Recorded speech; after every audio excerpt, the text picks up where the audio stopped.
যেভাবে ভাই ডাকাতি হচ্ছে সন্ধ্যা লাগতেই মনে হয় সন্ধ্যার পরেই এশার আজানের পর আমরা মনে করি গাড়ি চালাতে পারি না। এভাবে ডাকাতি হলে বা এভাবে যদি রাস্তায় রাবারিং হয় তাহলে আমরা চলবো কীভাবে ভাই? এটার একটা সুষ্ঠু সমাধান করা লাগবে ভাই। এই যে আজ গতকালকে এখানে হয়েছে, আবার তার আগের দিন আপনার এই কয়েকদিন আগে এই আপনার কাদুয়াতে, জাফরপুর কাদুয়াতে ধানের গাড়ি আটকায় ধান আনলোড করে নিয়ে গেছে।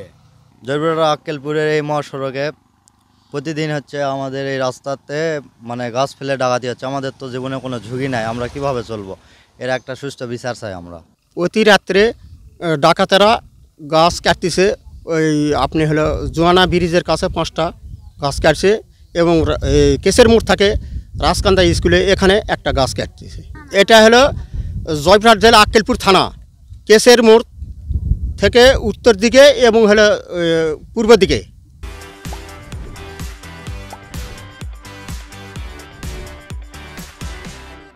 এই ধরনের প্রায় রাস্তাতেই হয় এরকম ধরনের প্রতি রাত্রে ডাকাতেরা গাছ কাটে।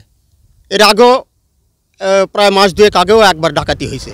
আক্কেলপুর কেশের মোড়ের উত্তর দিকে যে জোহানা পুল বলা হয় ওখানে পুরাই গাছ কাটে কাটে রাতের বেলা মনে করেন নাইট কোচ ধরে বড় বড় ট্রাক ধরে আবার উত্তর দিকে পূর্বের দিকে আসে মনে করেন রাজকান্দার দিকে যাওয়া হয় বিহারপুর। এই রাস্তাতে এরকম আজকে একটা গাছ কাটছে, আবার ফির ওই কেশে মোড়ে ওখানে ব্রিজ ওখানেও কাটছে। পুরাই এইরকম 15-20 দিন পর পরই এই রাস্তাতে ইনকা ছিনতাই হয়। বড় বড় গাড়ি ধরে ঢাকার নাইট কোচ ধরে আমরা এই সকালবেলা এসে দেখা পাই। প্রতি রাত্রে এরকম গাছ কাটে কাটে ফেলে দিয়ে রাস্তা মারধর করে সব জিনিসপত্র কারেন্ট এলায় আমাদের চলাফেরা খুব অসুবিধা হয়ে যায় বাবা। এই যে রাস্তার উত্তর দিকে গাছ কাটেছে 5টা, এই যে পূর্ব দিকে কাটেছে 2-3টা, কাটে এরা ফেলে ফেলে রাস্তা সব ঘেরাও করে এইসব জিনিসগুলা অত্যাচার নাই খুব হচ্ছে। আমাদের চলাফেরাটা খুব কঠিন হয়ে গেছে। প্রতি রাত্রে এখানে ডাকাতি হয়, গাছ কাটে, এগুলার ব্যবস্থা করা।